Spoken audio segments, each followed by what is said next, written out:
voulais vous remercier de votre accueil, madame, et puis vous dire le plaisir que j'ai là. C'est vrai que je suis avant tout un chercheur, vous l'avez dit, donc dans ce domaine je suis intéressé beaucoup par ce que nous apprennent disons, le Groenland, l'Antarctique vis-à-vis du changement climatique. Et c'est aussi ça qui m'a amené à m'intéresser au climat du futur. Et je le fais à la fois aussi comme, je dirais, scientifique, mais aussi comme citoyen. Je me suis beaucoup impliqué, par exemple, dans le Grenelle de l'environnement. Donc tout ça, on pourra en parler. Merci. On a beaucoup de choses effectivement à dire. Alors, on verra au cours de cette conférence quelques graphiques que vous nous avez apportés pour essayer de mieux comprendre la situation. Finalement, c'est la première conférence au cours de laquelle on va parler de la pluie et du beau temps. Et au cours de cet entretien, on va essayer de comprendre d'abord ce qu'est l'effet de serre, parce qu'il faut d'abord le comprendre, comment et pourquoi notre planète se réchauffe, évoquer ce qui nous attend dans les années à venir et ce qui est possible, voire impératif, de changer pour ne pas aller droit dans le mur. Madame, vous le rappeliez à l'instant, vous avez étudié, c'est vrai, les glaces de l'Antarctique et du Groenland pendant 30 ans pour comprendre les climats passés. À quoi, finalement, ces études vous ont servi au regard des constats que vous donnez aujourd'hui sur le réchauffement climatique? Oui, alors qu'est-ce qu'on apprend? Alors qu'est-ce qu'on apprend des glaces polaires? Oui, ça peut sembler... Alors on a appris deux choses, je dirais, si on me demande les deux résultats clés, ou trois. La première, c'est que dans le passé, donc là on remonte maintenant jusqu'à 800 000 ans, à 800 000 ans, disons que c'est ce qu'on apprend tous à l'école, hein, il y a 20 000 ans, c'était la dernière période glaciaire, le climat était vraiment plus froid qu'actuellement, et puis il y a un cycle de 100 000 ans, sur la précédente période chaude, c'était il y a 120 000 ans, donc 800 000 ans, ça couvre 8 cycles climatiques complets. Et bien durant toute cette période, eh bien les gaz à effet de serre, les concentrations de gaz à effet de serre et le climat ont été main dans la main. Donc l'origine du changement climatique, c'est plus la position de la Terre sur son orbite, mais vraiment il y a, disons, clairement une signature du rôle de l'effet de serre dans le climat à travers ces glaces polaires. Ça, c'est un premier enseignement qui a joué dans la prise de conscience de ce problème du réchauffement climatique et des activités humaines dans les années 80. Le deuxième enseignement, c'est plus les glaces du Groenland, c'est sur le fait que dans le passé, eh bien, il y a eu des variations climatiques extrêmement rapides à l'échelle de quelques années, hein, donc qui sont probablement liées dans le passé à l'arrêt et à la remise en route du Gulf Stream dans nos régions. Donc ce sont deux enseignements importants dont vous voyez qui sont quand même tout de suite intéressants vis-à-vis des problèmes liés, disons, au climat du futur. Et le troisième, eh bien, c'est que si on n'avait pas les glaces polaires, eh bien, on ne saurait tout simplement pas comment a varié, quel était le contenu, par exemple, en gaz carbonique ou en méthane. Il y a une centaine d'années, il n'y avait pas de mesures. Il y a des mesures depuis 50 ans. Donc, c'est grâce aux petites bulles piégées dans les glaces polaires qu'on peut suivre l'évolution des gaz à effet de serre depuis des centaines de milliers d'années. Comment vous pouvez trouver dans des bulles ce qui s'est passé il y a 650 000 ans? Alors, dans les bulles, on trouve c'est la composition de l'atmosphère. En fait, les bulles, eh bien, c'est des bulles d'air. On les analyse. Enfin, c'est surtout de mes collègues grenoblois. Et on retrouve la composition de l'atmosphère. On retrouve tout. Et le climat, on le retrouve, c'est la glace elle-même. Hein, la glace, on analyse la glace. Alors, on parle d'isotopes. Hein, c'est, disons, l'hydrogène, l'eau. Hein, la glace, c'est de l'eau.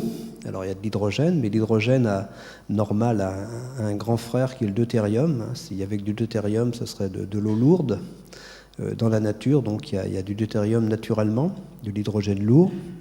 Et le rapport hydrogène lourd sur hydrogène léger, eh bien, si vous l'analysez dans une pluie aujourd'hui, ici à l'abbaye de l'Épau ou l'été prochain, eh bien, vous verrez qu'il y a moins de deutérium l'hiver, moins de deutérium.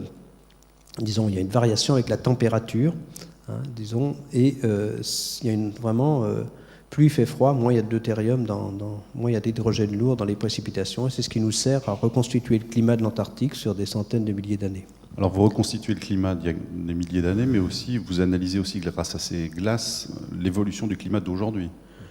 Oui, enfin, non, le climat d'aujourd'hui nous est connu... Qu'est-ce que vous dites des glaces sur ce qui va se passer éventuellement alors sur ça témoigne surtout de la rapidité de l'action de l'activité humaine. Par exemple, ça met vraiment de façon très claire en évidence, par exemple, que la concentration en gaz carbonique, hein, on émet du gaz carbonique à chaque fois qu'on brûle d'abord du charbon, qu'on brûle du pétrole, du gaz naturel, qu'on déboise à chaque fois. Et ça, on voit bien, par exemple, dans les glaces polaires, que ça a commencé il y a 200 ans, au moment de la révolution industrielle. Donc ça, c'est des témoignages tout à fait clairs des glaces polaires. Alors, vous avez prononcé le mot d'effet de serre. On va d'abord essayer de comprendre ce que c'est que l'effet de serre, parce que c'est quand même un phénomène naturel, l'effet de serre. Oui, heureusement. Il n'y a rien de plus normal. Heureusement. C'est quoi l'effet de serre? Alors donc, par ciel bleu, quand il fait beau, en gros, le rayonnement solaire nous arrive sans trop de difficultés. Alors, il y a une partie qui est absorbée du rayonnement solaire. Heureusement, c'est donc en particulier dans l'ultraviolet, c'est la couche d'ozone qui nous protège de rayonnement qui poserait problème sans ça, y compris pour la santé. Mais en tout cas, le rayonnement nous arrive sans trop de difficultés. Et puis, une fois qu'il est réfléchi à la surface de la planète, il change de longueur d'onde. Ça, c'est pas très grave, mais ça veut dire que alors que, par exemple, il passait sans problème là où il y a la vapeur d'eau et du gaz carbonique, au retour, il y a une longueur d'onde telle qu'une partie est absorbée. Donc, heureusement, parce que s'il n'y avait pas... alors, il est absorbé par quoi? Par toutes les molécules un peu compliquées. Disons, il n'est pas absorbé par les molécules oxygène-azote, qui sont l'essentiel de l'air ou l'argon, mais il est absorbé par la vapeur d'eau, qui est le premier gaz à effet de serre, par le gaz carbonique, par le méthane et par toute une série d'autres gaz. Donc, heureusement, parce que si on n'avait pas de vapeur d'eau dans l'atmosphère ou de gaz carbonique naturellement, la température de la planète serait plutôt de moins 18 degrés. Et elle est de 15 degrés, c'est bien pour ça. Donc c'est grâce à l'effet de serre qu'on est là. Le problème, c'est que l'effet de serre augmente. Il a augmenté de façon notable depuis 200 ans. Les concentrations en gaz carbonique ont augmenté de 35%, plus que doublé pour le méthane, 15%, 20% pour l'oxyde d'azote. Donc c'est l'augmentation de l'effet de serre qui pose problème. Alors pourquoi on parle toujours de ces fameux gaz carboniques? Ils sont toujours au centre du débat, finalement. Alors, oui, alors, pourquoi on culpabilise? Alors, en plus, si on culpabilise le gaz carbonique, on a l'impression que le gaz carbonique est quand même lié à l'énergie. Il faut bien comprendre, c'est en gros, et c'est lié à notre vie de tous les jours. Il y a une double raison. C'est que le gaz carbonique, c'est lui qui... donc l'effet de serre a augmenté. Et il a augmenté à peu près pour 60%, c'est lié à l'augmentation du gaz carbonique, 20% pour le méthane et 20% pour les autres. Donc le gaz carbonique est important pour cette raison-là. Il est important aussi parce qu'il reste longtemps dans l'atmosphère. Donc le fait qu'il reste longtemps dans l'atmosphère, on va avoir du mal à... C'est le contraire, le méthane reste peu de temps. Alors par contre, si on joue sur le méthane, ça va jouer très rapidement. D'ailleurs, le méthane n'est pas négligeable, et en particulier une action sur le méthane peut être efficace rapidement. Mais le principal coupable, si on veut stabiliser l'effet de serre, il faut absolument stabiliser le gaz carbonique. Vous dites qu'il reste longtemps dans l'atmosphère, c'est-à-dire qu'il faut combien de temps pour qu'il s'élimine? Disons, pour qu'il s'élimine complètement, jamais. Disons, pratiquement, là, il faudrait si on laisse doubler le gaz carbonique, ce qui risque d'arriver par rapport à ce qu'on avait il y a 200 ans, il faudra des milliers d'années pour revenir à ce qu'on connaissait il y a 200 ans. Donc, dans un premier temps, je veux dire, c'est vraiment très long.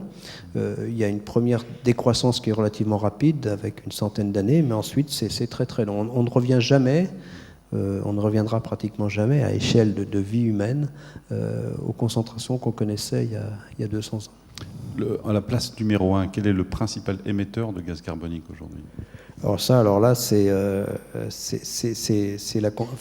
les combustibles fossiles. Alors donc actuellement, ça reste quand même le charbon, le pétrole et le gaz naturel. Donc ça, c'est 95% des émissions de gaz carbonique. Il y a eu 8 milliards, je vais redonner les chiffres. Alors 8 milliards de tonnes de gaz carbonique à peu près l'an dernier, liés au pétrole, au charbon, au gaz naturel. Un petit peu, 3% à peu près liés aux cimenteries. Et puis il y a une déforestation qui est non négligeable, puisque ça a été d'1,5 milliard de tonnes. Donc, alors je dis toujours, si vous prenez... ça fait à peu près 1 tonne par an par habitant de carbone. Donc la France, on a 1,7 tonne. Alors il y a des pays comme les États-Unis qui émettent 3 fois plus par habitant que la France. Il y a des pays qui émettent aussi 10 fois moins. ou même 100 fois moins. Il y a des pays comme Haïti, ça doit être 20 kilos par an par habitant. Donc il n'y a pratiquement pas de consommation d'énergie. Donc il faut quand même voir que, alors ce que je donne, 1,7 tonne carbone par an en France, c'est quand même 10 mètres cubes de gaz carbonique pur qu'on émet chaque jour, dont on est responsable chaque jour. Ça veut dire qu'une pièce normale, en 3 jours, elle est remplie de gaz carbonique pur à pression normale. Donc c'est pour vous montrer qu'on fait quelque chose d'important à l'atmosphère. Il faut bien comprendre ça. Ça, c'est à travers quoi? Les transports, c'est à peu près... donc au niveau de gaz à effet de serre globaux en France, les émissions de gaz à effet de serre, il y a 4 grands émetteurs, 4 grands secteurs émetteurs. Donc, alors l'industrie, y compris, donc, elles sont tous autour de 20%, l'industrie. L'agriculture, alors l'agriculture, c'est pas tellement à travers le gaz carbonique, mais plus le méthane et puis l'oxyde d'azote, ce qui est lié aux engrais, et puis le méthane qui est lié en partie aux pratiques agricoles, aux ruminants. Et puis les 2 autres grands secteurs dont nous, citoyens, on est plus proches, c'est les transports et puis, disons, tout le résidentiel tertiaire, la façon dont on se chauffe chez soi, dont on utilise tous les appareils électroniques et tout cela. Donc ça, ce sont 4 grands secteurs qui sont tous autour de 20%. Mais ce qui est, par contre, le secteur industrie et le secteur agricole ont diminué depuis 1990, tandis que les secteurs dans lesquels on est directement responsable, transport et je dirais domestique, eh bien, ont augmenté de plus de 20% depuis 1990 en France. Quand vous dites 1 tonne par habitant, c'est-à-dire vous faites une moyenne générale, l'industrie est comprise dans tout ça, évidemment. Oui. Ouais, d'accord. Oui. Qu'est-ce qui permet aujourd'hui à la communauté scientifique dont vous faites partie d'affirmer que le réchauffement climatique est sans équivoque? Alors qu'il est sans équivoque, ça c'était la réunion du GIEC c'était une des conclusions, c'est une des conclusions claires au moins.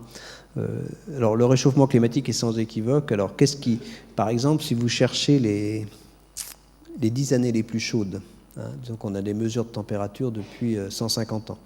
On mesure les températures, donc on arrive à avoir des températures fiables en moyenne sur la planète depuis le début du XXe siècle. Eh bien, si vous cherchez les 10 années les plus chaudes, il vous suffit de remonter de 11 ans. Pratiquement toutes les années récentes ont été plus chaudes que toutes celles qui les ont précédées. Donc, en France, le réchauffement a été assez marqué, c'est plus d'1 degré au cours des 30 dernières années. C'est perceptible, c'est pas du tout dangereux pour le moment, mais c'est perceptible. Ensuite, il y a d'autres, par exemple, l'élévation du niveau de la mer est clairement liée à la dilatation de l'océan, c'est de l'ordre d'une vingtaine de centimètres, un peu moins. Par exemple, l'enneigement a diminué également de façon notable. Par exemple, il y a par exemple 3 ou 4 fois la France en moins d'enneigé à la fin de l'hiver qu'il n'y avait il y a 40 ans. Et vous avez, pour ceux qui suivent, par exemple, la glace de mer a diminué de façon extraordinairement rapide.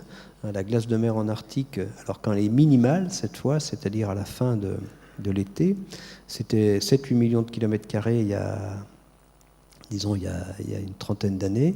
En 2005, c'était supérieur à 5 millions de kilomètres carrés. Et en 2007, c'est inférieur à 4 millions de kilomètres carrés. Il y a pratiquement entre 2 et 3 fois la France métropolitaine en moins de glace à la fin de l'été entre 2005 et 2007. Et cette glace, elle est donc c'est pour ça que certains pensent que la glace disparaîtra à l'été à échéance de quelques décennies. Donc voilà, donc il y a vraiment des preuves du réchauffement. On peut les sentir dans la végétation. On va voir quelques graphiques justement que vous avez apportés. Vous allez nous les commenter, si on peut voir le premier d'entre eux. Oui, je peux commenter ça. Ça, c'est pour vous montrer, ça c'est une des caractéristiques du réchauffement, il n'est pas homogène. Là, vous voyez, oui, j'aurais pu mettre en français, mais par exemple, ça c'est 1,5 degré de réchauffement sur les années récentes par rapport à notre référence par rapport aux 30 dernières années. Mais vous voyez, donc le réchauffement est très important dans toutes les régions du Grand Nord.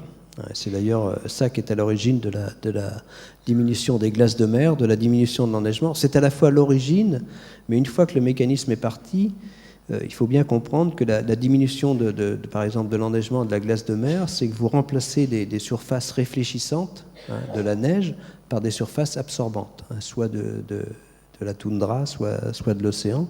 Et ça participe à accentuer le réchauffement climatique. Il y a d'autres raisons, il y a aussi la circulation atmosphérique qui change, mais ça c'est une des caractéristiques du réchauffement, il n'est pas homogène, et si on parle plus de l'Arctique actuellement et des problèmes de l'Arctique, vous voyez tout de suite la raison là. On va voir notre diapo. Ouais, alors là, c'est en France. Ouais, bah ça c'est... Oui, alors évidemment, on n'y échappe pas en France au réchauffement. Hein. Donc vous voyez, une des caractéristiques du réchauffement, c'est qu'il est plus rapide sur les continents, hein, que sur l'océan. Donc si on regarde le XXe siècle, il a été de 6 dixièmes, un peu plus d'1,5 degré. Et en France métropolitaine, c'est près de 1 degré. Donc il a été près de 50% plus important en France qu'en moyenne globale, avec, disons, un réchauffement plus important dans le sud-ouest. Et aussi, ce qu'on constate, c'est un réchauffement plus important que la nuit que le jour. Hein, là, c'est pas montré sur ce graphique, mais c'est vrai que les nuits se réchauffent plus que le jour en France. Alors, on va voir d'autres diapos encore. Je vous laisse. Oui. Ouais, allez-y. Allez-y. Ah non, ça va, là. Ouais. Alors, ça, c'est très important. Oui, ça, c'est... Donc, si vous voulez, il faut bien comprendre, il y a deux choses dont nous sommes certains, hein, parce qu'après on va rentrer dans les choses dont on peut débattre. Pour nous, il y a deux choses dont nous sommes certains, c'est que l'effet de serre augmente, hein, c'est-à-dire la concentration en gaz carbonique, en méthane, il augmente de façon importante, notable, et ça c'est lié aux activités humaines. Ça c'est une première chose que personne ne conteste.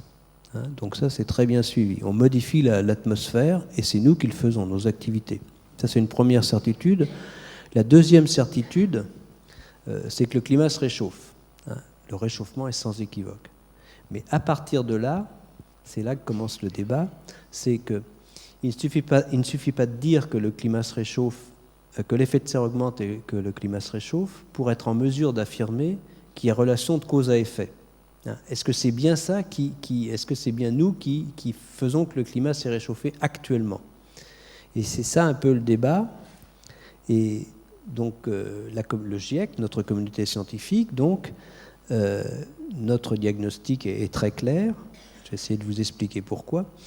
Nous disons que le réchauffement des 50 dernières années, l'essentiel du réchauffement des 50 dernières années, est très vraisemblable, enfin, à plus de 9 chances sur 10 d'être lié aux activités humaines, déjà. C'est-à-dire que nous pensons que nous sommes dans un monde dont nous modifions déjà le climat.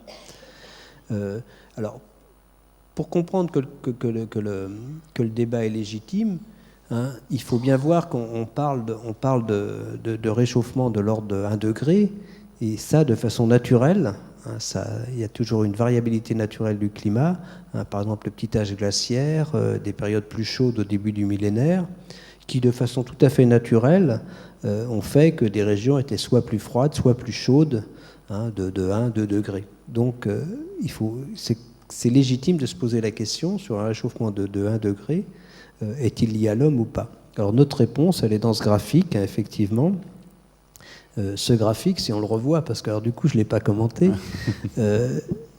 Donc, quelle est la question ? C'est est-ce que l'homme est déjà responsable ? Alors, la question, on peut la transformer en est-ce que les scientifiques sont capables de faire la part entre ce qui est lié à la variabilité naturelle du climat et ce qui est lié à l'action de l'homme. Hein, c'est ça la question. Hein. Alors, qu'est-ce qui est lié à la variabilité naturelle du climat à ces échelles de temps, hein, sur le siècle ? Eh bien, c'est essentiellement l'activité solaire, hein, et puis également les volcans. Hein. Donc, l'activité solaire varie avec un cycle de 11 ans, hein, donc qui est bien identifié. Et les volcans, à chaque fois qu'il y a un grand volcan, le Pinatubo par exemple, eh bien, il y a un refroidissement qui dure pendant quelques années. Donc ça, c'est tout à fait bien documenté. Donc, vous voyez en bas, on a comparé, donc la courbe noire, c'est les données, ce sont les données du dernier siècle, hein, donc, qui montrent ce réchauffement des 50 dernières, depuis 1960, là vous voyez.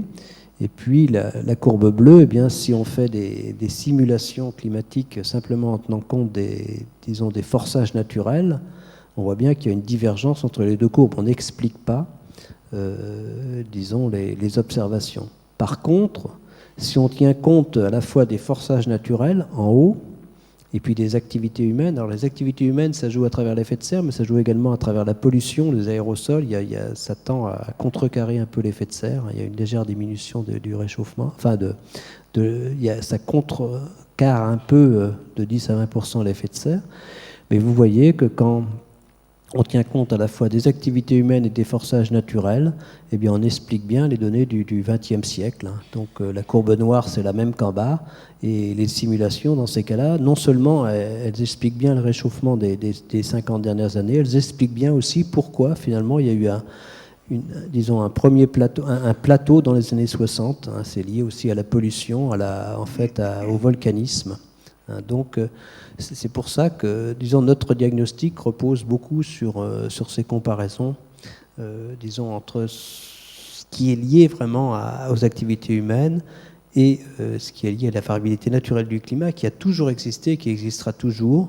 Mais nous pensons que nous sommes capables de vous dire que nous sommes déjà dans un monde dont nous modifions le climat.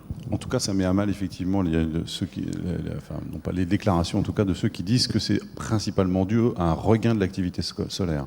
Oui, là, je crois que oui, effectivement, le débat, donc, il y a, je suis de ceux, je ne suis pas le seul qui pensons, donc c'est vrai que je suis très impliqué dans le GIEC, donc ça serait un peu malheureux que j'ai participé à ce rapport de façon très, très active.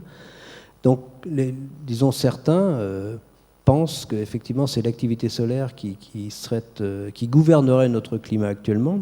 C'est en France, par exemple, c'est ce que disent Claude Allègre ou Cortillo, Vincent Cortillo, je connais bien. C'est en particulier ça. Alors, les contre-arguments, ils sont très clairs. D'abord, l'activité solaire, en termes d'énergie, on a, en termes simplement de chaleur, finalement, d'énergie, la variabilité de l'activité solaire, c'est 10 fois moins, au moins, que ce qu'on a apporté à travers l'augmentation de l'effet de serre. Dans un cas, c'est plus de 2 watts par mètre carré. Dans l'autre cas, c'est quelques dixièmes de watts par mètre carré. Ça, c'est un premier point. Donc, il y a un ordre de grandeur d'écart. Ensuite, là, vous le voyez assez bien, d'ailleurs, mais enfin, non. Comme ça va jusqu'en 2007, l'activité solaire, en 2007, elle est minimale. Donc, ça varie peu, mais on est plutôt dans une phase minimale. Et 2007 a été de nouveau une année chaude. Et puis, le troisième argument qui est le plus convaincant, c'est que si c'était l'activité solaire, par exemple, en cas de réchauffement, toute la colonne d'air se réchaufferait, aussi bien le bas de l'atmosphère que le haut de l'atmosphère. Tandis que si c'est l'effet de serre, il y a une compensation. C'est-à-dire que ce qu'on gagne en bas, c'est perdu en haut. Donc on va en piéger en bas, donc il y en aura moins en haut. Donc si c'est l'effet de serre qui est effectivement le principal responsable de ce qui se passe, eh bien on doit avoir un réchauffement dans les basses couches de l'atmosphère et un refroidissement dans les hautes couches de l'atmosphère, ce qu'on appelle la stratosphère. Eh bien c'est ce qu'on observe. Et ça, c'est l'argument le plus fort. On observe bien un réchauffement dans les basses couches de l'atmosphère et un refroidissement dans les hautes couches de l'atmosphère. Et c'est ça qui met vraiment à mal, toutes ces raisons mettent vraiment à mal l'hypothèse d'un climat qui serait gouverné par des causes naturelles. Alors on va voir l'autre diapo. Voilà, ça confirme aussi ce que vous nous disiez sur l'augmentation des gaz carboniques. Oui. Là, on commence à se tourner vers le futur. Donc Alors, le futur, donc nous, climatologues, si on veut vous dire comment va évoluer le climat, il faut évidemment qu'on connaisse comment va évoluer le gaz carbonique. Or ça, l'évolution du gaz carbonique, du méthane, eh bien, ça dépend des émissions, finalement, de notre comportement, de nos sociétés. Et là, on se tourne vers les économistes. Alors, les économistes vont nous dire, eh bien, vous voyez, là, on parle en milliards de tonnes de carbone. Quand vous regardez à gauche, eh bien, en milliards de tonnes de carbone, on était à 7 en 90. Eh bien, les économistes nous disent, mais nous, si on n'avait pas de contraintes, on verrait très bien un monde dans lequel on pourrait émettre 4 fois plus de gaz carbonique, vous voyez, près de 30, là, à la fin du siècle. Donc ça, pour l'économiste, c'est envisageable. Ça, j'espère que ce n'est pas ce qui arrivera. On espère tous, parce que si vous mettez 4 fois plus de gaz carbonique, vous allez émettez 4 fois plus chaque année, enfin en fin de siècle que maintenant. Ça veut dire qu'à la fin du siècle, il y aura 3 fois plus de gaz carbonique dans l'atmosphère, les concentrations, vous voyez, on sera pratiquement 3 fois plus important qu'il y a 200 ans. Mais ça, j'espère qu'on n'ira pas vers ça. Mais ce qui est important, le deuxième point, c'est que même si on maintenait les émissions de gaz carbonique au niveau actuel, on les maintenait à 7 milliards de tonnes. Vous voyez, en gros, c'est la courbe verte en bas. Bien, même dans ce cas-là... C'est la courbe du bas sur celui de gauche. Ouais. Et même dans ce cas-là, eh bien, à droite, les concentrations augmentent. Donc, pourquoi ?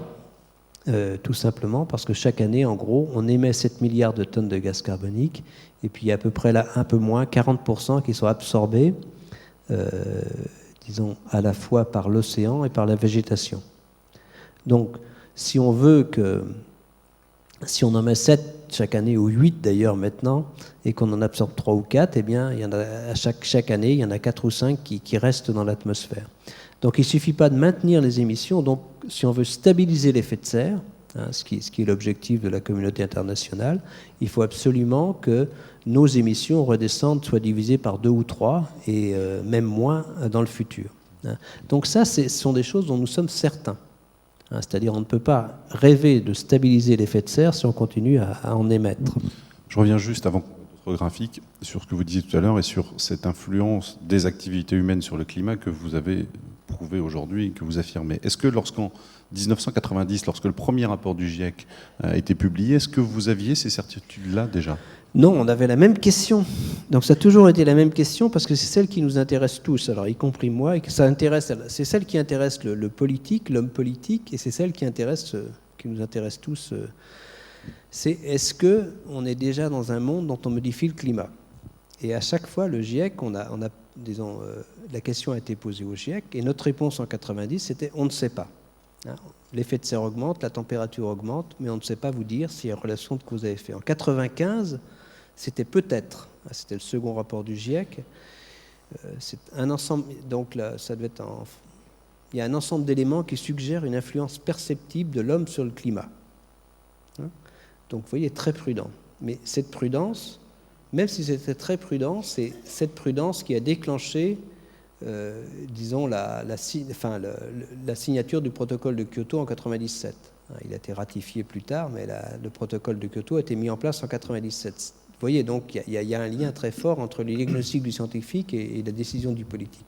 Le troisième rapport, c'était peut-être, c'est-à-dire on pense il y a plus de 2 chances sur 3 qu'on soit déjà dans un monde, qu'on est déjà dans un monde dont on modifie le climat, et pour arriver en 2007 à très probablement, on pense qu'il y a vraiment 9 chances sur 10 que l'essentiel du réchauffement qu'on connaît actuellement est lié aux activités humaines. Donc ça a été progressif, on a beaucoup d'arguments, on a pris du temps, 20 ans pour arriver à cette conclusion, mais je crois que malheureusement elle est très sérieuse. Est-ce qu'il a fallu attendre ce très probablement pour que les politiques, comme vous dites, vraiment se disent, bon là, il n'y a plus de doute, on y va ? Je pourrais dire que non, parce que il faut bien... Il y a quand même eu Kyoto et tout ça avant. Non, il y a eu Kyoto avant, il y a eu surtout le sommet de la Terre de Rio. Ouais. Qu'est-ce que c'est que le sommet de la Terre de Rio ? C'est 3 conventions qui sont signées, celle de la Convention climat, la Convention sur la biodiversité et puis celle sur la désertification. Il est clair que la Convention sur le climat peut être eue dans un premier temps, a pour le moment plus de visibilité. Or, tout de suite, les politiques ont compris ce qu'il fallait faire, parce que c'est une question de bon sens. Il n'y a qu'un article qu'il faut retenir dans la Convention climat, c'est, en gros, tout doit être fait pour stabiliser l'effet de serre. C'est-à-dire, tout le monde, on admet très facilement qu'on ne peut pas laisser comme ça augmenter le chauffage des basses couches de l'atmosphère sans qu'il ne se passe rien. Donc la convention, elle est simple, il faut tout faire pour stabiliser l'effet de serre.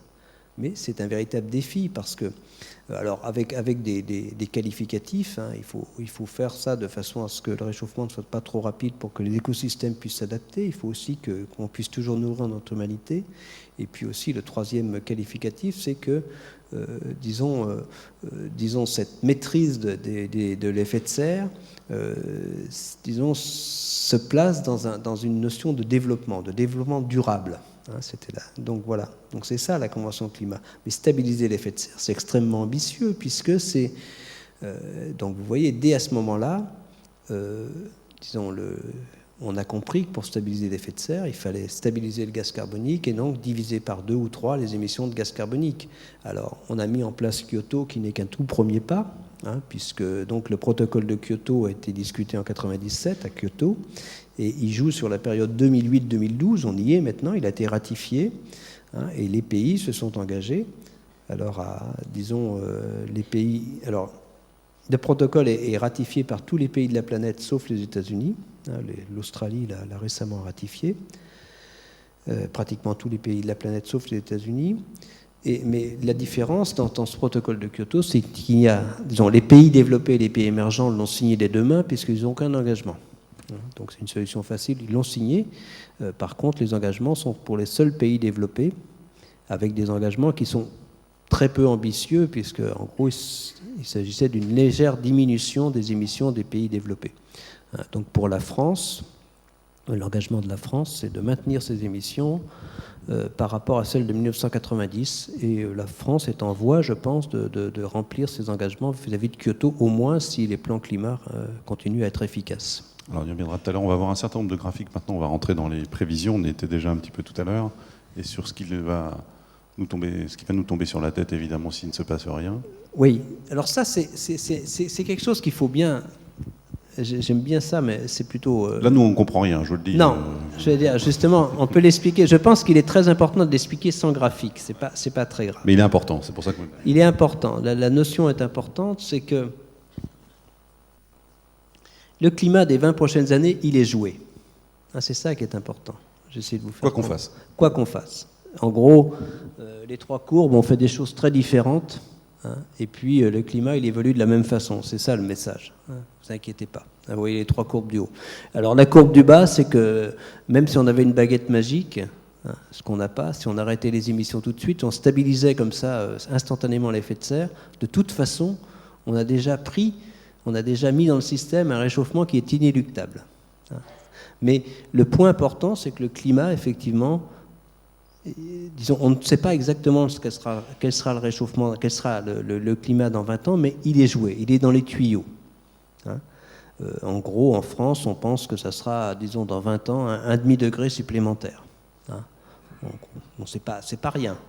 Je veux dire, c'est perceptible. Mais le fait qu'il est joué, ça tient au fait que, eh bien, finalement, tous les gaz à effet de serre qu'on a émis dans l'atmosphère, disons, sans compter, il faut bien le dire quand même, sans faire très attention, disons, pendant les 30 glorieuses, en pratique depuis la Seconde Guerre mondiale jusqu'à maintenant, au cours des 50 dernières années, eh bien, ces gaz à effet de serre n'ont pas encore joué complètement leur rôle de réchauffement. Une fois que vous les mettez, eh bien, ils vont participer au réchauffement pendant très longtemps. Plus ou moins longtemps, c'est du méthane et tout ça, mais c'est ça l'idée. Donc finalement, quoi qu'on émette au cours des 20 prochaines années, ça ne jouera pas tellement sur le climat des prochaines années. Donc effectivement, il faut faire un effort qui ne va pas être immédiatement bénéfique en termes de stabilisation du climat. Par contre, c'est extrêmement important, c'est ce qu'on va montrer probablement après, notre comportement des 20 prochaines années est extrêmement important pour la même raison, pour le climat de la deuxième partie du XXIe siècle. Donc il y a tout ce problème de, finalement, on fait le climat de nos enfants. Disons, en gros, c'est la moi je pense que j'ai fait, on a fait le climat, je veux dire, c'est la deuxième partie du XXe siècle qui a fait largement le climat du début du XXIe, mais ça sera vrai aussi. Donc notre comportement, il est extrêmement important, et vous allez voir après que c'est très très important, sur le climat à partir de 2050, pour faire simple. C'est ça qui est important. Donc il y a une dimension très forte au réchauffement climatique, ce problème de génération. Finalement, on fait le climat de ceux qui viennent après nous, nos activités, et puis ce problème nord-sud, parce qu'actuellement, eh bien, je pense qu'un demi-degré ici, on pourra vivre. C'est pas un problème majeur, mais il faut bien se rendre compte que dès maintenant, il y a des régions qui sont extrêmement vulnérables au réchauffement climatique. Je vous ai parlé de l'Arctique, mais c'est vrai pour l'Afrique. 1 ou 2 degrés de plus en Afrique, c'est quelque chose de très important. C'est vrai également pour toutes les régions qui sont déjà affectées, très sensibles à l'élévation du niveau de la mer, et qui sont souvent des régions très peuplées. On va voir la suite. Oui. Alors là, c'est justement la démonstration, effectivement. Enfin, disons, ça illustre ce qu'on va faire, effectivement. Ça illustre bien le fait que notre comportement, par contre, des prochaines décennies, est très important pour le climat de la deuxième partie du XXIe siècle. En gros, ce qu'il vous faut retenir, vous voyez, vous avez 3 séries de globes, de haut en bas. Donc, on émet de plus en plus quand on va de haut en bas, dans ces 3 scénarios, c'est des scénarios dans lesquels on émet de plus en plus de gaz à effet de serre. Donc j'aurais pu mettre les milliards de tonnes, mais je les mettrai après. Donc le scénario dans lequel ce sont les deux en bas, c'est là où on émet le moins. Au milieu, c'est un scénario intermédiaire. Et le scénario le plus vertueux, c'est le B1, c'est celui d'en haut.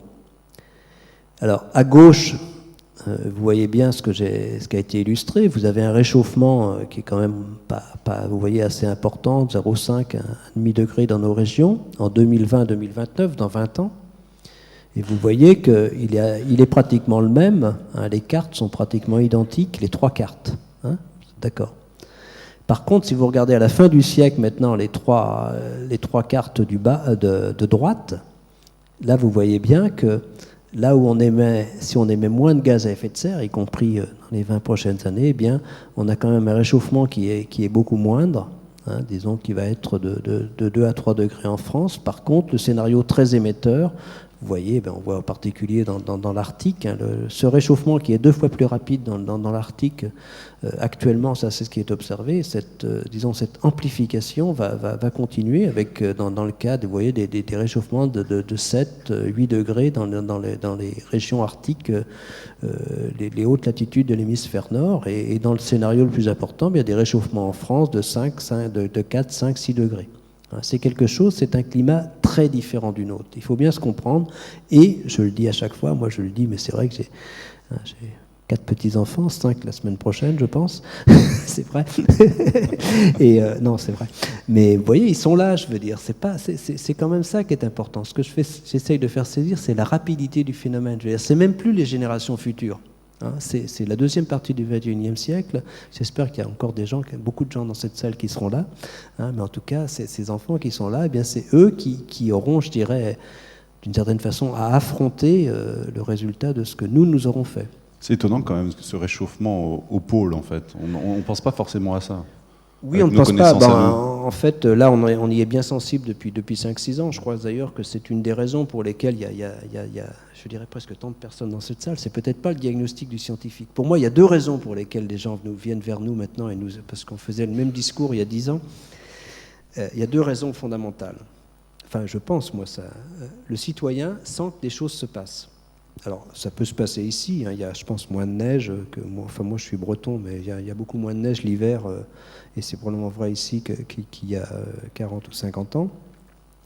Mais il se fait que les gens, à la télé et à la radio, voient tous ces problèmes de l'Arctique qui se réchauffe et tout ça. Donc ça, c'est perceptible. C'est la première chose. La deuxième chose, pour moi, c'est que c'est le discours des économistes, en particulier de Nicolas Stern, c'est que les économistes nous disent maintenant, et ce qui met à mal le raisonnement de beaucoup, c'est que finalement, économiquement, la solution, c'est de prendre la mesure de l'effet de serre. La solution viable économiquement, au niveau mondial, eh bien, c'est de maîtriser, c'est effectivement de maîtriser le réchauffement climatique et non pas de laisser aller la machine comme certains pourraient le penser et l'ont prôné pendant une quinzaine d'années jusqu'au début des années 2000. Il a fallu que des économistes se lèvent et nous disent économiquement la solution, c'est effectivement de prendre la mesure de l'effet de serre, en particulier Nicolas Stern, et je lisais encore Le Monde tout à l'heure, le rapport de l'OCDE qui est paru aujourd'hui, pour nous dire qu'économiquement c'est ça qui est viable, pour que effectivement l'homme de la rue se sente conforté, à la fois, je veux dire, la perception et le fait que c'est pas que le discours du scientifique, c'est ça que je veux dire. Alors voyons un autre graphique. Oui, donc là, ça résume un peu. Peut-être on va aller assez vite. Ça va. Les réchauffements, c'est important, c'est entre 2 et 6 degrés. Et vous voyez, donc effectivement, moins on met de gaz à effet de serre dans l'atmosphère, moins ça va se réchauffer. Ça, c'est le bon sens. C'est une diapo suivante. Alors ça, c'est important. Oui. Alors, ce qui est important aussi, c'est... Alors, on nous dit souvent, vous parlez beaucoup de la température, mais il y a autre chose qui change. Et oui, et c'est ça qui est très important. Donc là, vous voyez, alors qu'est-ce qui va changer? Bon, la température va augmenter, donc tout ça, si on ne fait pas attention. Mais regardez simplement le graphique en bas à droite. Donc vous voyez, là, on a l'Europe. Je pense que vous repérez la France, la Méditerranée. Les zones vertes, c'est là où les précipitations vont augmenter. A priori, il y aura, donc vous voyez, tout le nord de l'Europe, il y aura plus de précipitations, en particulier l'hiver. Donc, Et puis par contre, les zones marron, jaune à marron, c'est là où il y aura moins de pluie, moins de précipitations.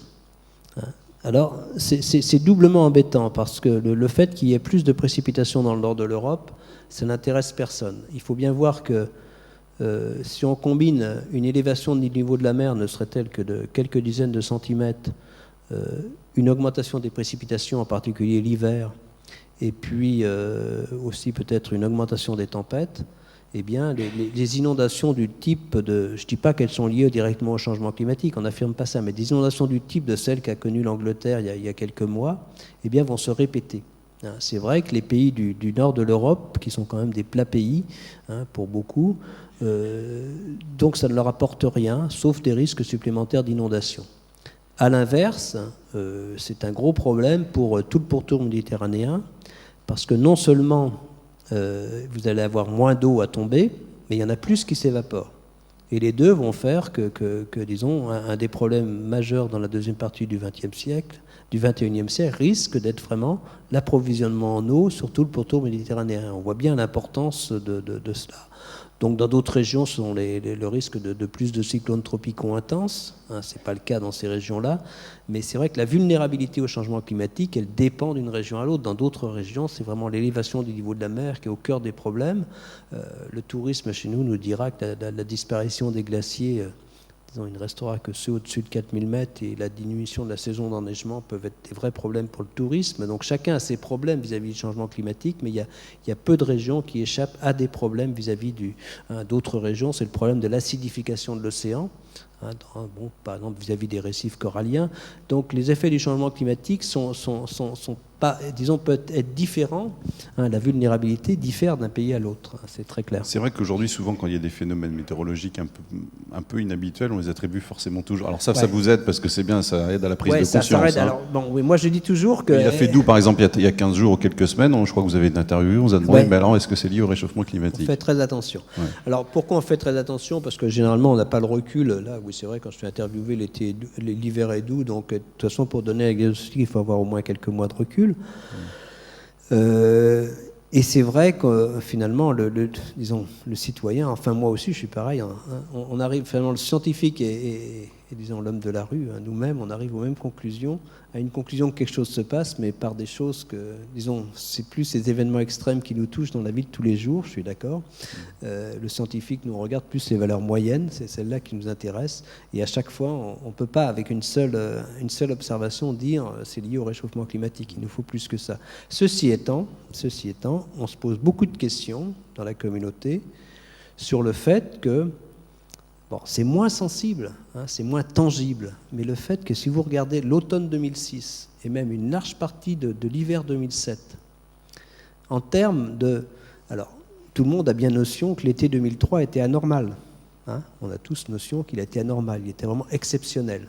Je ne dis pas qu'il est... Enfin bon, je dis pas, on ne l'attribue pas en tant que tel. Enfin si, on commence à l'attribuer justement, au réchauffement climatique. Mais il faut bien se rendre compte qu'en termes de l'hiver 2006 et l'automne 2006 et l'hiver 2007 ont été aussi anormaux, alors évidemment c'est moins perceptible, ont été aussi anormaux en termes de statistiques plus météorologiques que ne l'a été l'été 2003.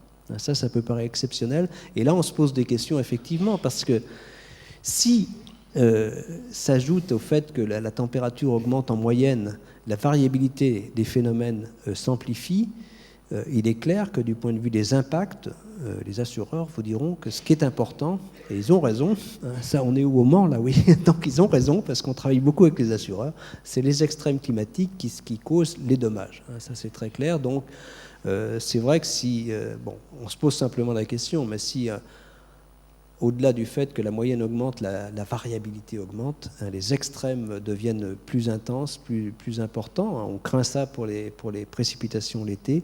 Et bien effectivement, les impacts, ça joue sur les impacts du changement climatique et les dégâts.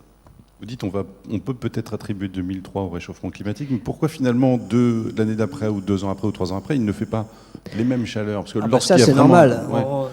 C'est-à-dire que quand ça augmente, ça ne va pas augmenter de manière continue. Pardon, c'est une question disons, on est sur une augmentation de température de 0,2 degrés tous les 10 ans. D'accord. Hein. Donc on imagine bien, donc, vous voyez, ça fait... C'est la fréquence qui va inquiéter. Donc quelque chose qui est, quand on parle d'un été qui est 3 degrés plus chaud que...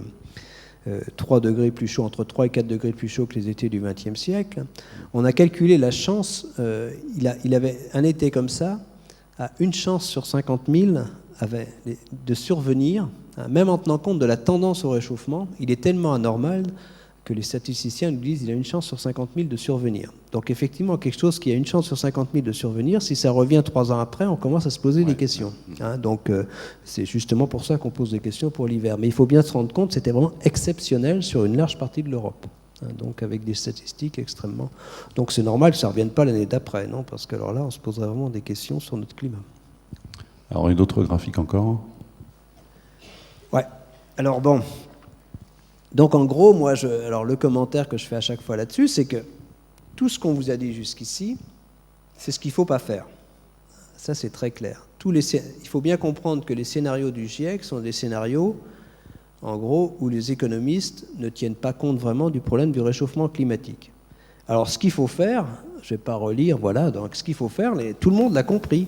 Hein, on ne peut pas dire, tous les pays de la planète, y compris les États-Unis, ont signé la Convention climat. Donc là, je ne vais pas répéter ce que je vous ai déjà dit, hein, cette Convention climat. Voilà. Donc cette Convention climat, eh bien, elle est extrêmement...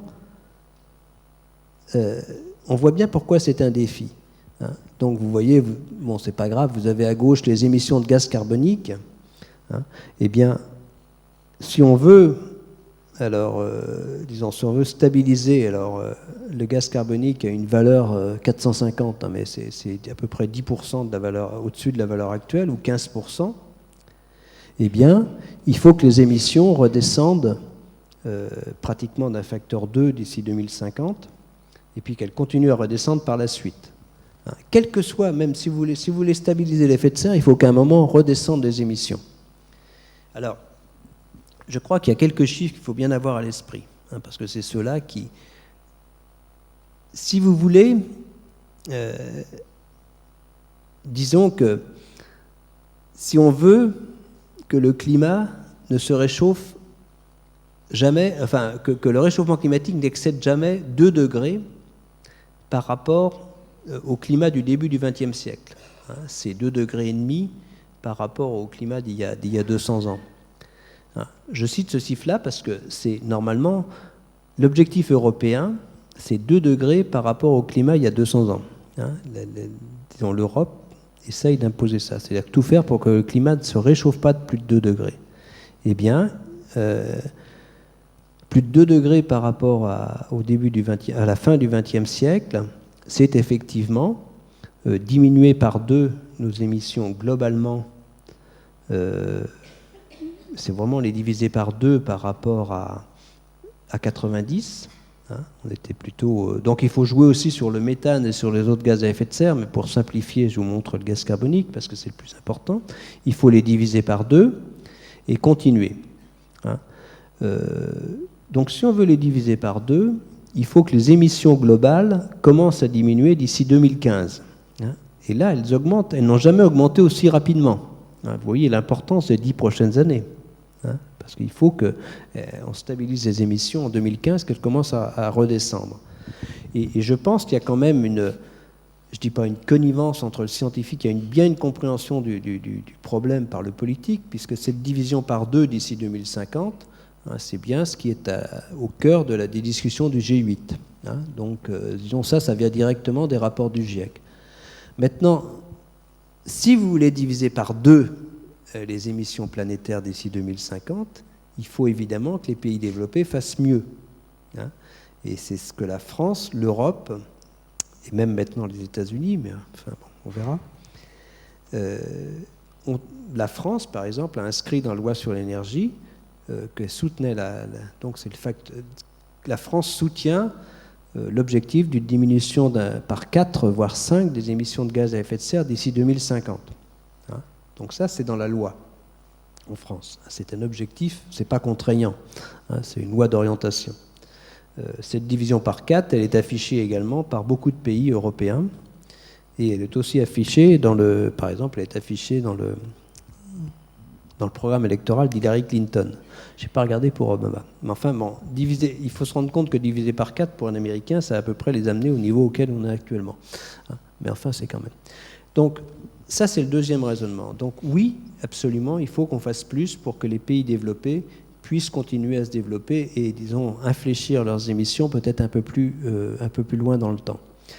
Mais l'Europe, qui n'est quand même pas bête, bon, j'espère peut-être des pro-européens et des anti-européens ici, c'est pas le problème, mais en tout cas, l'Europe a bien pris le problème. L'Europe a dit, si on veut bon, c'est bien gentil 2050, c'est division par 4, mais il vaut d'abord mieux mettre des objectifs plus rapprochés. Et l'Europe a mis des objectifs pour 2020. Les objectifs européens, ils sont un peu emblématiques, c'est ce qu'on appelle les 3 x 20.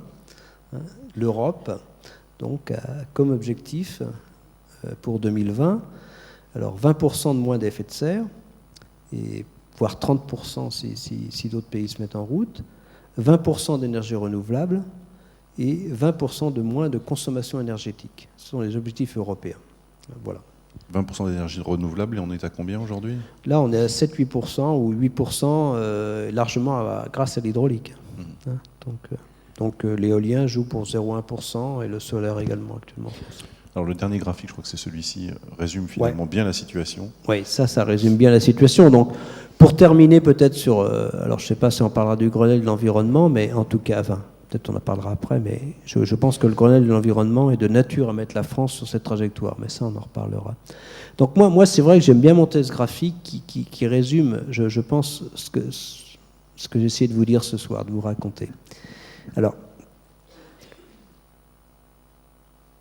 la première chose, c'est évident, tout le monde est d'accord, c'est qu'il faut stabiliser l'effet de serre. On ne peut pas laisser augmenter le chauffage. Ça, c'est la Convention climat. Si on fait ça, c'est un peu suicide. On ne peut pas laisser les choses aller sans rien faire. Donc, vous voyez, la courbe violette, c'est l'objectif, eh bien, c'est stabilisation. Alors, pour stabiliser l'effet de serre, il faut stabiliser le gaz carbonique, parce que c'est lui qui reste longtemps dans l'atmosphère. Il faut aussi jouer sur les autres. Ne me faites pas dire ce qu'on n'a pas fait, mais là, c'est quelque chose de simplifié. Donc, il faut stabiliser l'effet de serre. Alors, nous, scientifiquement, alors là, c'est marqué 100 à 300 ans. Du point de vue du scientifique, ça serait vraiment mieux que l'effet de serre soit stabilisé d'ici la fin du siècle. Ça serait vraiment un objectif. Donc, voilà. Même si vous... Alors, maintenant, vous voyez la courbe marron, on se fixe cet objectif, ça veut dire que les émissions, eh bien, elles doivent redescendre très rapidement, pratiquement d'ici 2015. Il faut que les émissions, globalement, commencent à redescendre d'ici 2015, 2020 ou plus tard. Ça, c'est la courbe marron, et reviennent à pratiquement rien ensuite. C'est important. Ensuite, la courbe rouge, eh bien, ça vous dit simplement que même une fois qu'on a stabilisé l'effet de serre, eh bien, le climat va continuer à se réchauffer de quelques dixièmes de degrés, d'un demi-degré, en gros, de l'équivalent de ce qu'on a connu au cours du XXe siècle. Et les deux courbes vertes, c'est ceux qui causent, enfin, qui, moi, personnellement, me posent le plus de soucis, où j'attire à chaque fois l'attention, c'est l'élévation du niveau de la mer. Je terminerai là-dessus. L'élévation du niveau de la mer, bon, ce qu'on prédit pour la fin du XXIe siècle dans le rapport du GIEC, disons 40 cm en moyenne, entre 20 et 60, disons 40 cm, ça peut paraître peu. Il se fait que dans beaucoup de régions, c'est important. 40 cm, c'est 200 millions de personnes qui doivent déménager de l'endroit où ils vivent. Il y a des pays 200 comme... millions. 200 millions 200 millions, oui. Donc, je veux dire, c'est pas rien.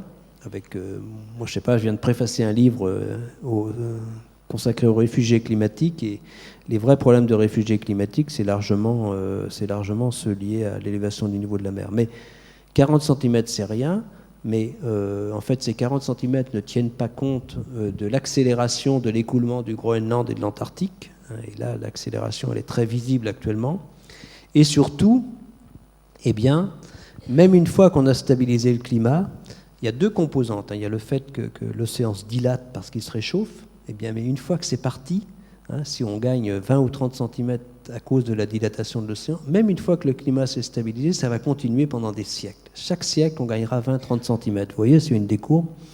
Et la courbe qui s'incurve légèrement.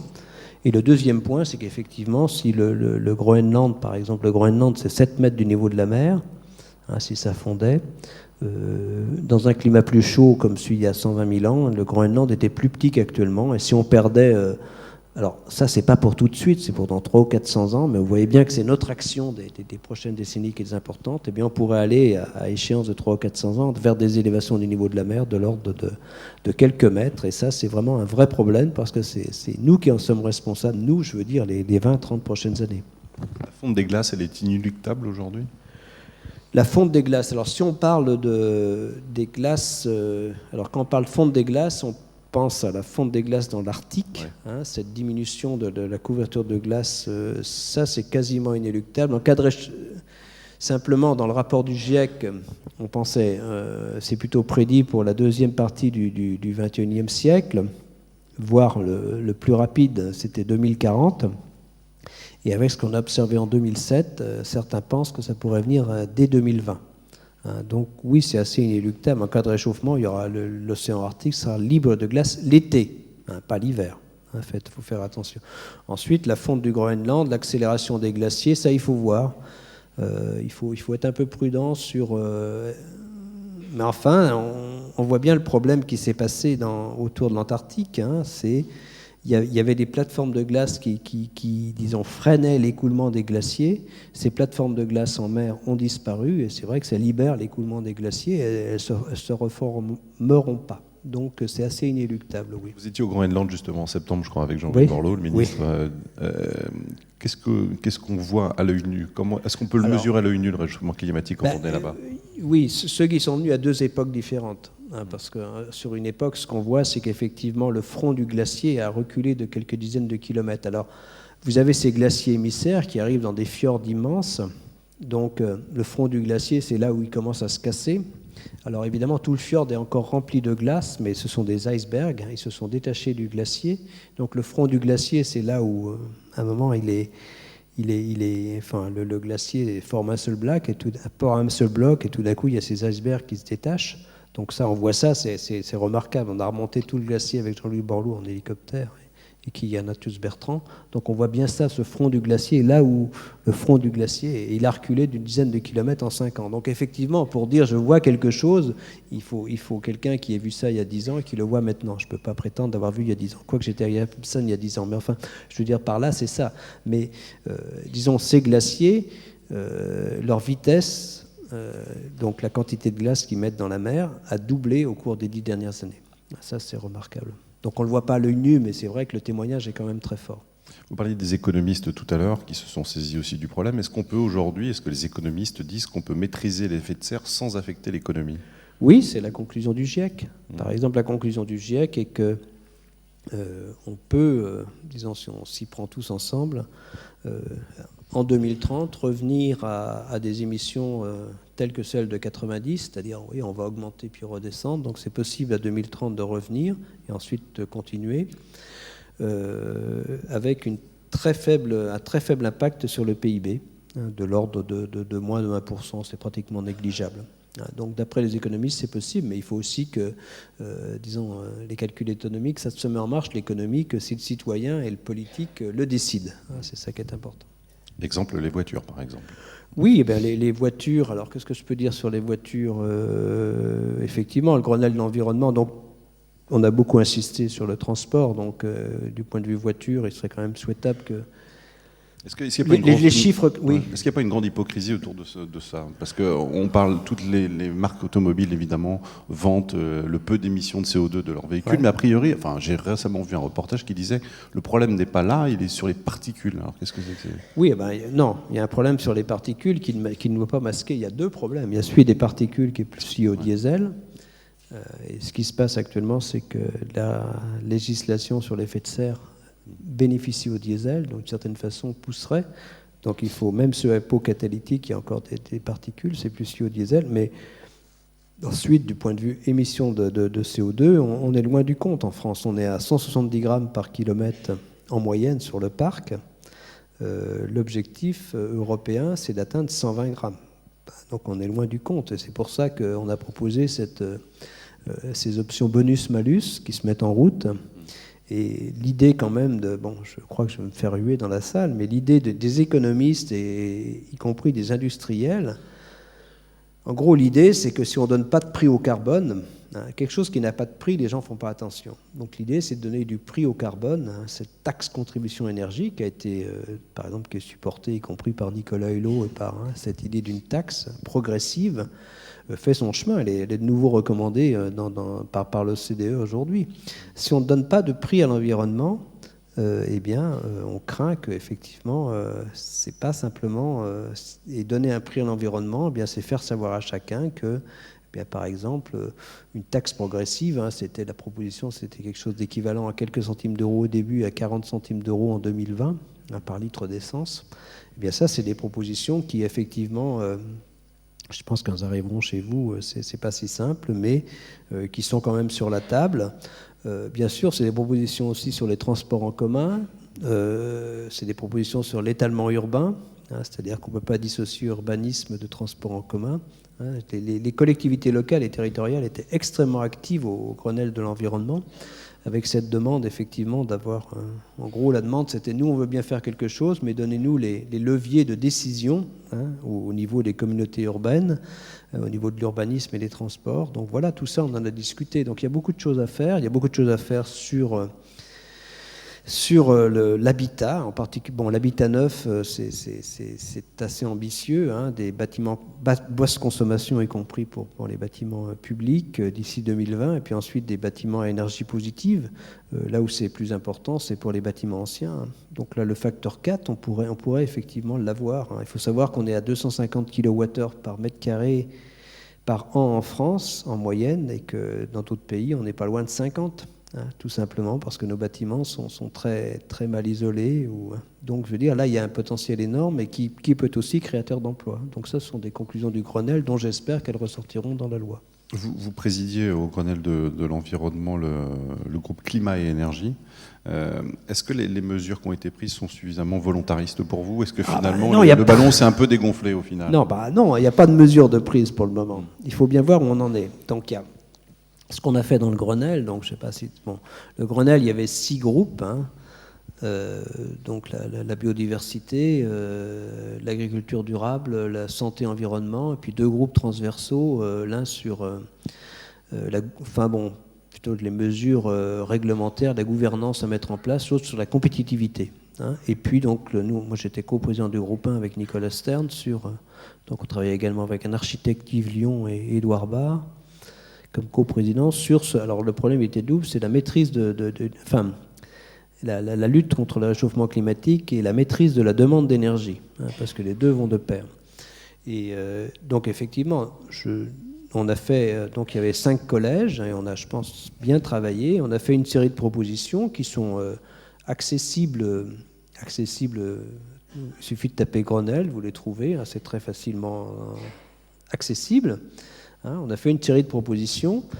Alors, je ne dis pas qu'elles étaient consensuelles, mais tous les collèges ont accepté l'idée que ce qui était présenté étaient des propositions du groupe.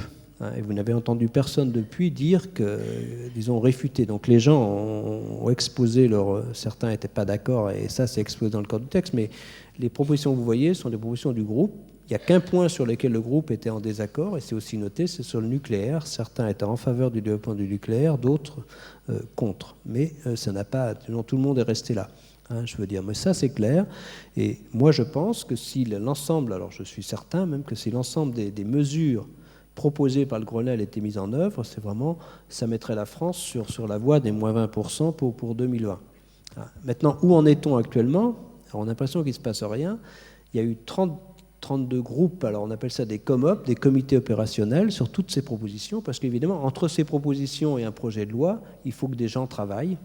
Ça va des administrations avec les ONG. Donc il y a 32 groupes qui travaillent actuellement, on en parle peu, mais ils sont vraiment au travail, avec l'idée de faire de ces propositions des Grenelles des choses qu'on peut mettre dans un texte de loi.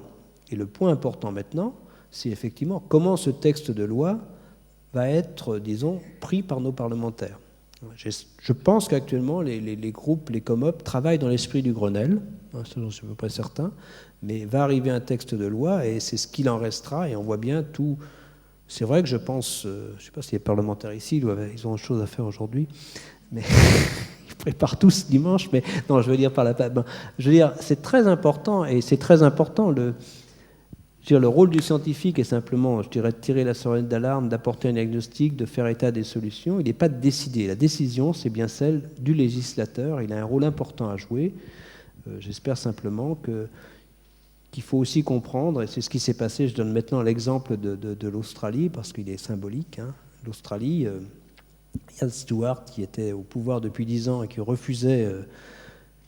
qui ne croyait pas trop au réchauffement climatique et qui refusait finalement le protocole, de signer le protocole, de ratifier le protocole de Kyoto, eh bien, est arrivé Kevin Rudd en face aux dernières élections avec comme argument électoral « moi, je vais signer le protocole de Kyoto », et c'est Kevin Rudd qui a gagné. À un moment, il faut que, disons, nos parlementaires comprennent que les arguments de ce type peuvent être aussi un argument d'élection. C'est pas toujours, c'est vrai que ce sont des arguments plus à long terme, mais c'est pas simplement le court terme. Et je crois que c'est ça qui est important du point de vue. Je veux dire, en tant que citoyen, on peut avoir aussi, je crois, disons, le bulletin de vote est important vis-à-vis de ces problèmes. Je voudrais qu'on dise un mot du prix Nobel de la paix, parce que ça a dû être une surprise évidemment pour vous. Il faut rappeler quand même que le film d'Al Gore, Une vérité qui dérange, s'est beaucoup inspiré des travaux du GIEC, et la plupart des graphiques que l'on voit dans le film, c'est donc vous et votre groupe qui les a fournis. C'est un message quand même très fort qui a été adressé au monde, parce que le réchauffement climatique, c'est un enjeu de paix ou de guerre aujourd'hui, non? Ça pourrait l'être, en tout cas, on va dire, à un horizon 20, 30 ans peut-être. Oui, c'est vrai qu'on a été surpris. D'abord, c'est vrai qu'on est heureux qu'on soit le prix Nobel, même si c'est un petit bout, c'est toujours vraiment extrêmement important pour nous. Alors, moi, c'est vrai que je vois dans ce prix Nobel la qualité de l'expertise. C'est très clair que si le prix Nobel, si le GIEC n'avait pas fait une expertise sérieuse et bien documentée, je ne crois pas qu'on aurait eu le prix Nobel, même si c'est le prix Nobel de la paix. Ensuite, cette notion de paix, il y a un double volet.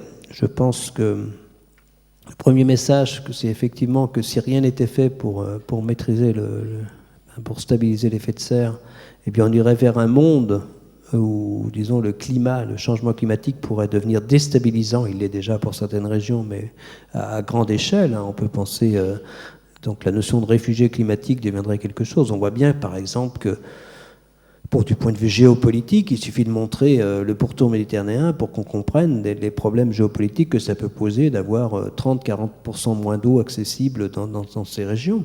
Hein, le sud de la France, on pourra peut-être mieux y arriver que le Maghreb. Hein, je veux dire, il y a des régions où il faut se rendre compte qu'il y a des régions où tout l'Himalaya, par exemple, il y a plus d'1 milliard de personnes dont finalement l'accès en eau est plus ou moins gouverné par ce qui se passe sur le massif de l'Himalaya, le fait d'avoir de la neige, des glaciers, ceux-ci sont en train de fondre, et à terme, on craint que, par exemple, dans une trentaine d'années, les rivières, s'il y a plus de neige, moins de neige sur les hauteurs de l'Himalaya, toutes les grandes rivières disons de l'Inde, le Brahmapoutre, le Gange, soient des rivières saisonnières. Hein, donc vous voyez, donc il y aura des conséquences très importantes dans des pays très peuplés, donc on peut imaginer que géopolitiquement ça aura des conséquences. Donc à l'inverse, donc je veux dire par là que ça serait des faits à l'inverse, je pense que la lutte contre le réchauffement climatique, eh bien c'est un premier exemple de gouvernance mondiale. Hein, je veux dire, on n'arrivera à maîtriser le réchauffement climatique que si tout le monde s'y met. Donc c'est ça aussi le message, c'est-à-dire d'un côté si on fait rien, ça sera déstabilisant, mais si on fait quelque chose, ça peut, je crois, participer d'une certaine façon à un développement harmonieux de notre humanité au cours du XXIe siècle, qui aura d'autres problèmes à affronter que celui du réchauffement climatique, hein, ça j'en conviens. Hein. Donc il y a d'autres problèmes, mais je pense que la meilleure façon d'aborder le XXIe siècle, c'est bien de lutter contre le réchauffement climatique et de le faire tous ensemble. On va allumer la salle s'il y a des questions pour vous. Il y en a peut-être, mais qu'on a déjà beaucoup expliqué.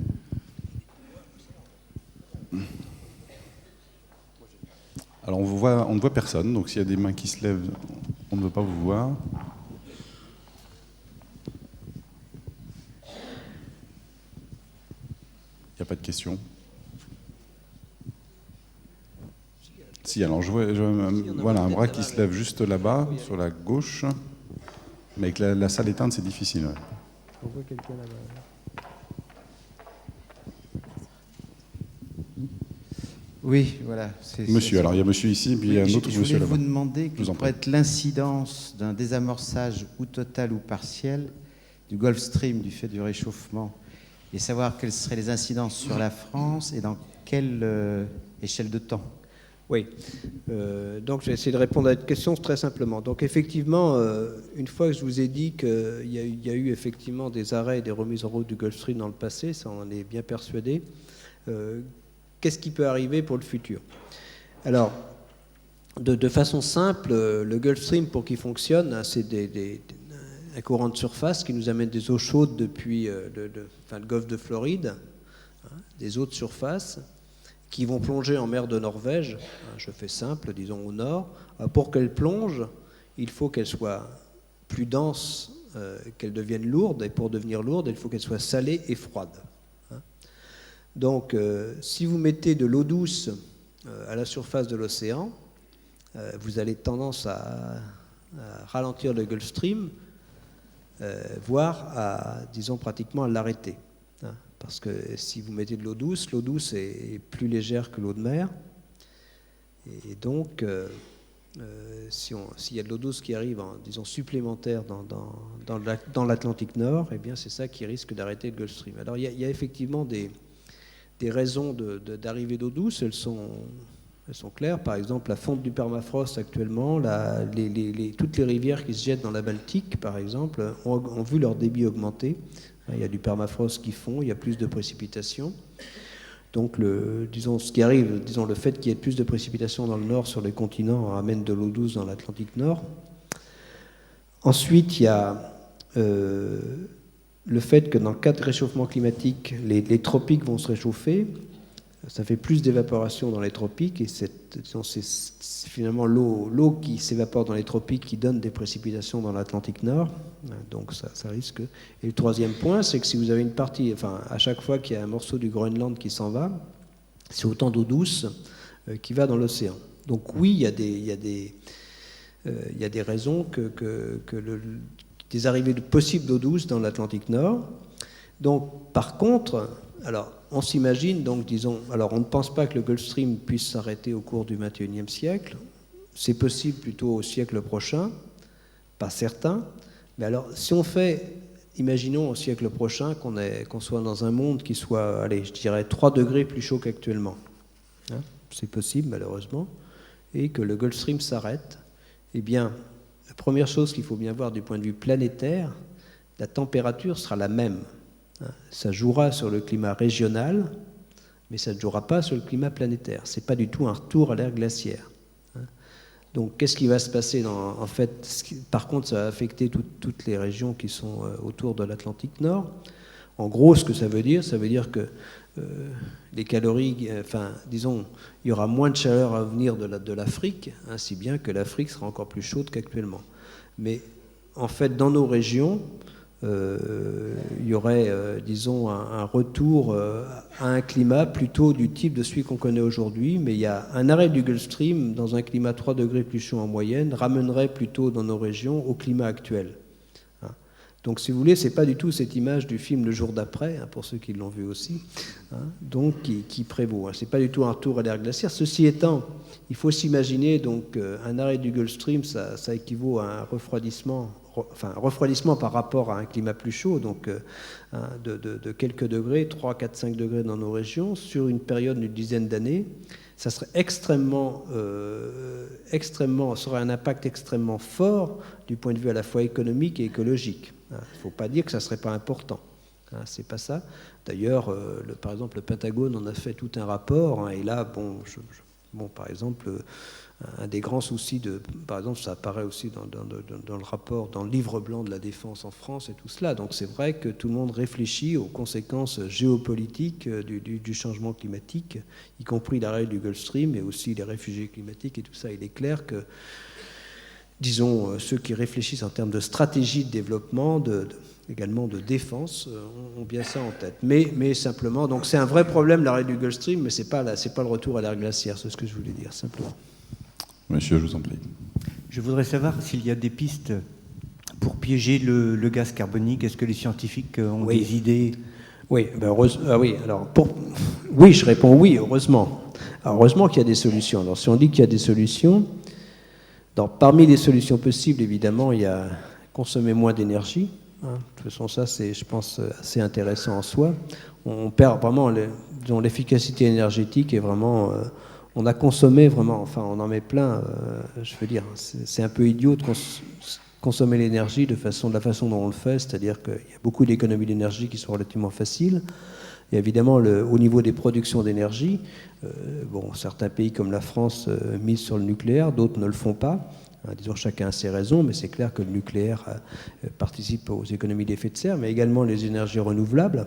Il faut les mettre en œuvre au maximum, c'est très clair, parce que simplement, même le nucléaire, s'il se développait, ça ne produirait que 15% de l'électricité mondiale, et donc moins de 10% de l'énergie. Donc il faut penser aux 90% d'énergie qui sont importantes. Et dans celle-là, eh bien, effectivement, il y a des combustibles fossiles comme le charbon. Une des idées actuellement, c'est le piégeage et le stockage du gaz carbonique. Ça commence du point de vue expérimental. Et finalement, on remet le gaz carbonique d'où il vient, d'où vient le charbon, dans des couches géologiques. Alors certains pensent à l'océan, mais là, écologiquement, c'est disons, un peu plus difficile à mettre en œuvre, certainement. Mais oui, une des voies d'accès, ça pourrait jouer sur 20% des diminutions, avec un surcoût de l'énergie de quelques dizaines de pourcents. Mais on peut penser à 10-20 ans avoir un piégeage et stockage du gaz carbonique qui soit efficace et qui est certainement la seule solution viable pour des pays comme la Chine qui ont tout misé sur le charbon. D'autres questions ?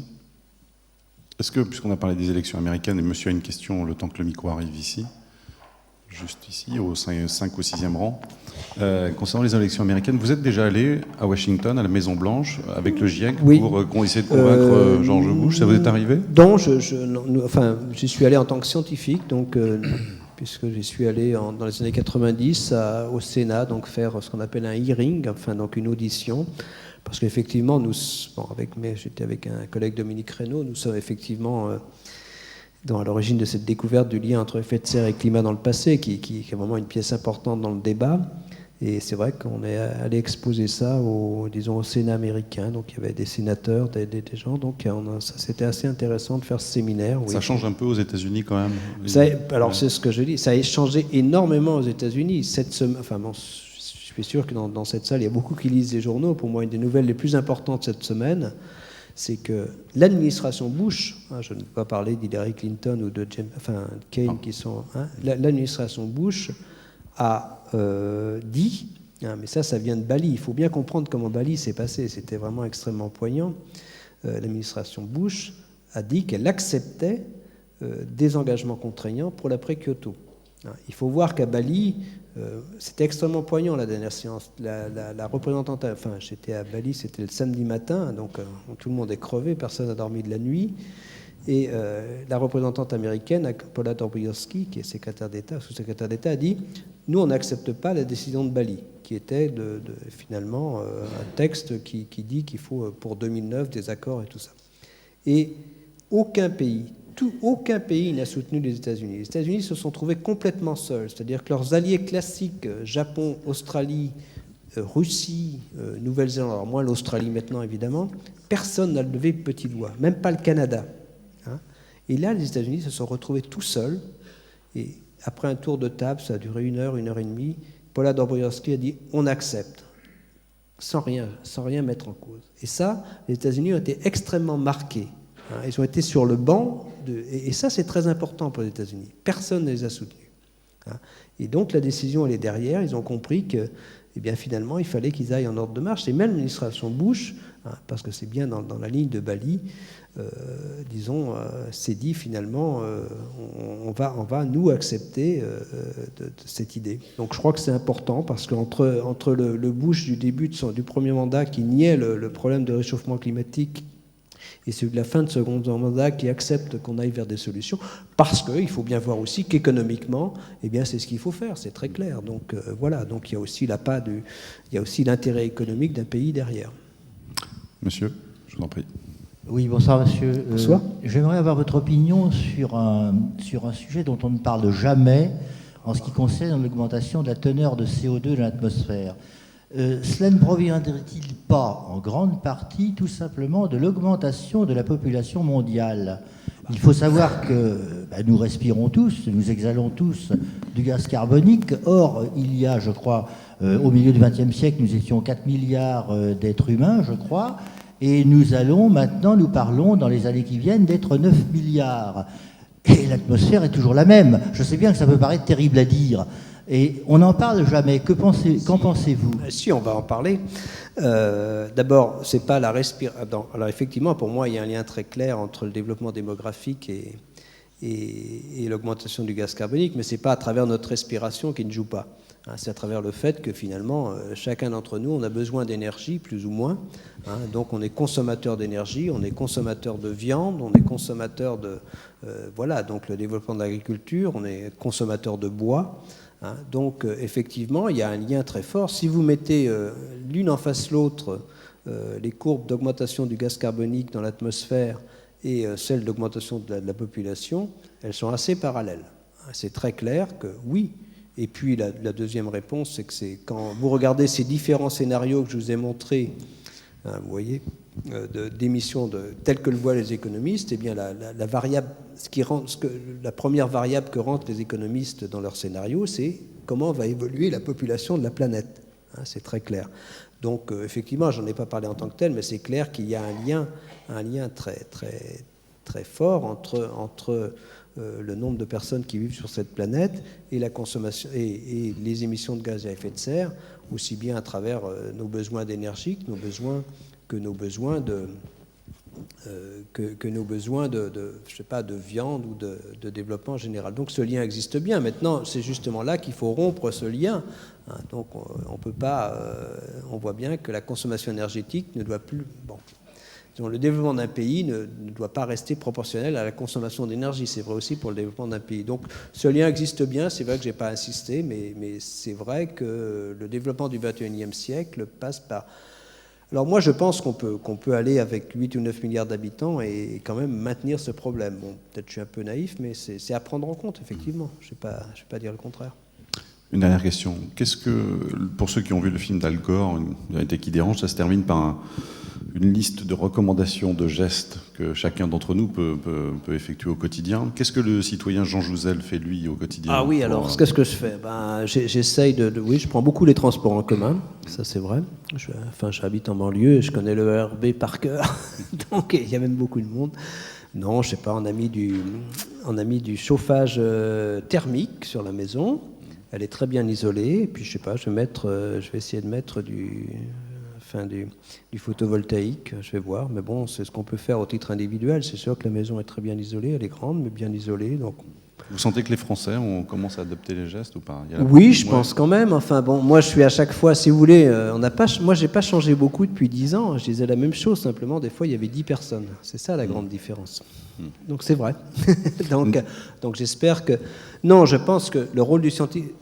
Une première étape, et c'est pour ça qu'à chaque fois je présente beaucoup des aspects scientifiques, j'aime bien parler des solutions et tout ça, je crois que pour que le citoyen se mette à faire des gestes, il faut qu'il comprenne aussi le problème. Je veux dire, la prise de conscience on ne peut pas, je pense, si on ne prend pas conscience du problème, si on n'est pas convaincu qu'il y a un vrai problème, je ne vois pas comment on peut mettre en route soi-même des solutions. Donc c'est pour ça que j'essaye d'être convaincant sur les aspects scientifiques, avec l'espoir que c'est ça qui déclenchera effectivement la mise en route d'actions individuelles. C'est pas que... Est-ce que vous êtes partisan d'être catastrophiste? Non. Non. Non, on me l'a reproché. Je pense alors mon problème, c'est qu'il est suffisant de dire les choses telles qu'elles sont pour que ça soit malheureusement assez catastrophiste. Il n'y a pas besoin d'en rajouter, je vous assure.